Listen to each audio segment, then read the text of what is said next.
Have you got the good line or the bad line? Good line.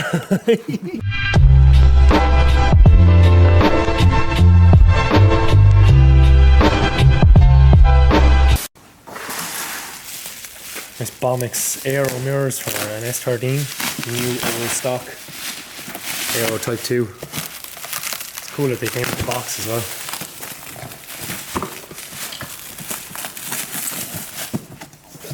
Deadly. You'd never even want to use them. Look, it has the original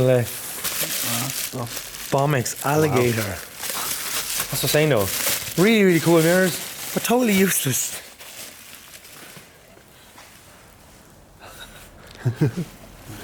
They are very, very cool. Look at that. They're brand new. You'd never even want to use them. It's like new old stock. Look at the double-sided tape that hasn't even been revealed yet for the sticking on. I couldn't even use them. Phenomenal. Unbelievable. So Bomix were doing a lot of like high-speed stuff back in the 90s, and I guess these were designed as like a high-speed run mirror, like surely. Like look how aerodynamic that thing is. Very, very impractical. But very, very cool. Brand new. Brand new old stock Bomix Type 2 Aeros. Type 1 Aero, sorry, my bad. Still in the tape. Let's get a little picture then. Cut that out. Try it. Now red brides even too. They're always nice to look at.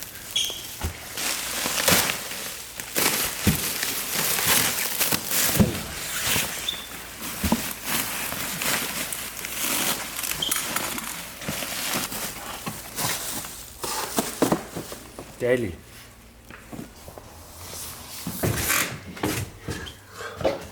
Thank you always, there is. That's what it says. That's what we translate to. Thank you always, there is. So I need to introduce you into the videos.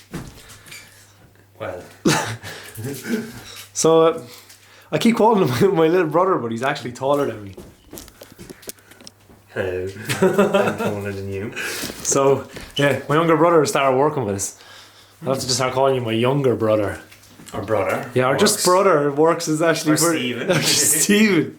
So a really cool thing that I've been trying to get for about, I don't know, I won't say 10 years because I don't have an 86 10 years, but I've wanted this bumper for about 15 years. Look at the size of this. Jesus.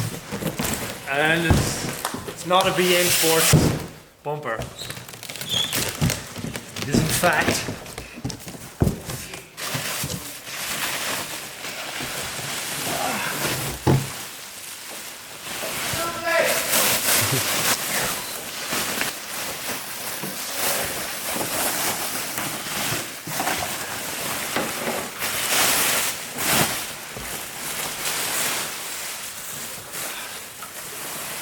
it is a genuine Goodline Trueno front bumper. So this bumper has a bit of cool history. My mate Rob, who gave me the gold bonnet, the Goodline bonnet, it is also upside down, which I've just noticed now. Why didn't you tell me? Because you're in the moment. I look like an idiot in front of YouTube. Right, so some of you might remember the green straight away, some of you may not. So this is off of a famous enough car from back in the day in Japan. I guess it would be considered a D1 car. It was a Itaken, whatever. It's what they called it before D1, but this is off of the Zenit Trueno. The Zenit fucking Trueno went up the hill in Bahaku and flipped onto its roof, which is pretty mental. And then they reshelled the car into a two-door coupe. He just took all the bits off it, but he ran Goodline Aero and had this iconic green paint, which was done by Paint Factory M, Mask Modify. And what's cool about this is some of you also might remember this green because this green was used in the Urus catalogue. So the Paint Factory M guy, Mask Modify, I don't know, is that their little team or whatever? The Levin is this green in the Urus catalogue, but it's such a nice colour. It's hard to even see it here, but it's like a green pearl with a yellow flake to it. Rob went a different direction with the car when he bought it. It was sitting up for many years. He actually has a vlog about it, which I will link in the description. It's pretty cool. But he decided to take off all the Trueno Goodline stuff and sell it. And he knew how much I've wanted one of these bumpers for such a long time, so he decided to sell it to me. This was actually the spare bumper for the car. it has a bit of damage on it from drifting maybe Bahaku or wherever it was drifting, who knows. I'll get the stuff repaired if I paint it. It's almost too cool to paint and put on my own car. So just a really cool piece from a famous enough car from back in the day. It's probably the closest I'll ever get to owning a famous car. What's nice is when you eventually see our Japan videos, Rob was nice enough, he threw me the keys to his green Trueno when we went to 86 Fest in Okayama last year. So he let me drive his car from Osaka to Okayama 86 Festival, and I don't know, let me tick off something off the bucket list. It was the coolest feeling in the world.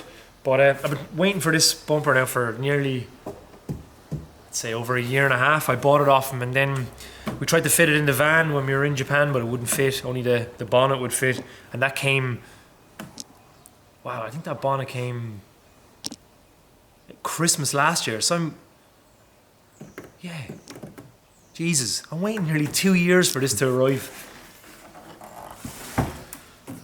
It's pretty cool. Has the original stamp. Goodline ground effects. Like, there's a lot of replicas. This is arguably one of the nicest front bumpers for an 86 ever, and it's gotten really, really popular in the last few years, which is good and bad, I guess. It's an amazing style. Goodline were a shop from the Kanagawa area in just outside of Tokyo, and that's where like Run Free and Expert OZ and a lot of those people are from. It's cool. Yeah, I just thought I'd show this to you. It's kind of like the late spec kooky front bumper with the Zenki lip kind of molded on, but just made to their own shape with a little vent. Like I said, it's a little bit damaged. It's got to be repaired, but I've always wanted it. I didn't care, and it's just such a cool piece to have. I'm talking so much about a front bumper. It's great. But yeah, you have no idea how much I've wanted this for so long. Zenit A86 front bumper from back in the day, probably like 2004, 2005 maybe. But super cool. Another piece to the puzzle. What's funny is I probably won't even put this on my car because I'll be afraid of like smashing it to bits. So I'll end up buying like a replica one to run on the car, and I'll put this on a shelf and just be a total parts hoarder like an idiot. We'll see how it goes. Have you got the good line or the bad line? Good line. Huge shout out to Rob Berry, Slippery86 on Instagram. Rob couldn't actually get this posted up to our warehouse in Tokyo, so he drove from Osaka to Tokyo with this just in the back of a little pickup and just drove the entire way just to deliver it. So yeah, I can't thank him enough for giving me this. He gave me those battle magazines. He gave me the Goodline hood. He has given me everything. Only messing, Rob. Thank you so much, man. Yeah, incredible. We're showing now. How are we? Great. The great heaters. Sides from the front bumper. More of the mags that I bought. So you can see there's a Goodline 11 front bumper there. So I bought a stack of AutoWorks magazines. AutoWorks was kind of like Option magazine. I feel like this kind of covered more of the grassroots scene, people that were just like normal people's cars. There's so much amazing stuff in these. So I bought a load of these. I think this is the full year of 2002. They smell like an old person's house, or like I don't know, an old library or something. It's weird. And then I got some other cool magazines as well. It's amazing how many magazines are out at the same time. And Buyer's Guide. These are cool. I only got 5 of these, but it's just another magazine, just like Battle Magazine or like Option, just covering the tuning scene in, I don't know, the early millennium. Yeah. It's weird having you just holding the camera now. Cool. 2002. So yeah, more hoarding, more parts. The absolute dangers of working here. Leaving out all the heat. We have like a sealed scenario here because it's so cold out in the warehouse. There's like heaters everywhere to keep it toasty with our prison spec door.